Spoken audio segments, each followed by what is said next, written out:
रामचरितमानस को समाज में नफरत फैलाने वाला ग्रंथ बताकर भारी फजीहत झेलने वाले बिहार सरकार के शिक्षा मंत्री प्रोफेसर चंद्रशेखर ने एक बार फिर से धर्म ग्रंथों को लेकर बयान दिया है। चंद्रशेखर ने एक बार फिर कहा कि जिन धर्म ग्रंथों में शूद्र के बारे में लिखा गया, आज वे शूद्र भी पढ़ लिख चुके हैं। उन्होंने कहा कि हम एकलव्य की संतान हैं। एकलव्य की संतान अंगूठा नहीं देना चाहता बल्कि जवाब देना चाहता है। शिक्षा मंत्री ने कहा कि हम कुर्बानी देना नहीं बल्कि कुर्बानी लेना जानते हैं।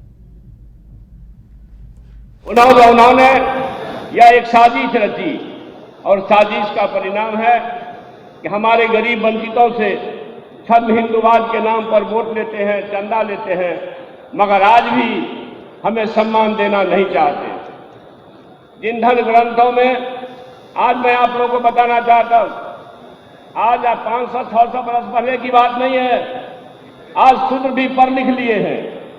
हम एकलव्य के संतान हैं। एकलव्य का संतान अपना अंगूठा देना नहीं चाहता है, जवाब देना चाहता है। हम साईं जगदेव प्रसाद के संतान हैं। हम कुर्बानी देना नहीं चाहते हैं, हम कुर्बानी लेना जानते हैं।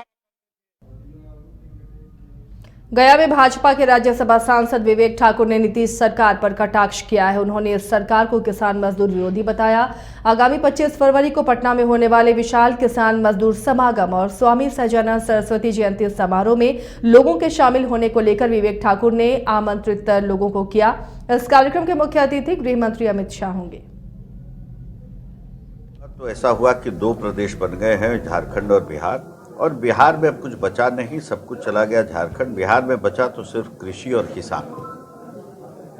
मान लीजिए इसी को केंद्र बिंदु अगर मान लिया जाता है तो तब से अभी तक जो भी बिहार का मुखिया रहा, जो विकास यात्रा बिहार का तय किया, उसमें कितनी प्राथमिकता कृषि को दी गई, ये आप सबके लिए मैं छोड़ देता हूं कि इसको जो है एक केंद्र बिंदु बना के विकास यात्रा क्या बिहार का तय हुआ, ये एक बहुत बड़ा प्रश्नवाचक चिन्ह लगता है।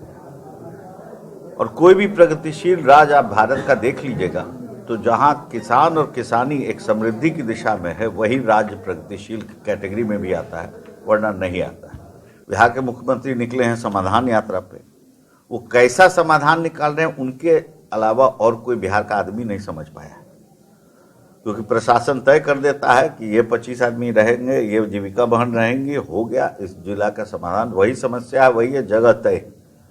अरे तो जनमानस के बीच में आप नहीं जाइएगा तो आपको क्या पता चलेगा कि समस्या क्या है और समाधान क्या निकलना। और इतना ही संवेदनशीलता रहती तो उसका तो बहुत बड़ा उदाहरण निकला जो बक्सर के चौसा में हुआ।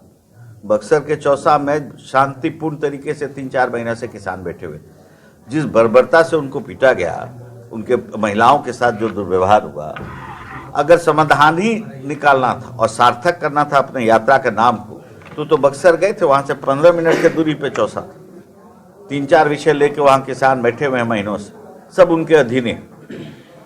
निकाल देते समाधान तो शायद सार्थक होता, नाम भी यात्रा का। तो इसलिए अब बिहार के समस्या का समाधान नीतीश कुमार से नहीं निकल सकता, ये बड़ा स्पष्ट।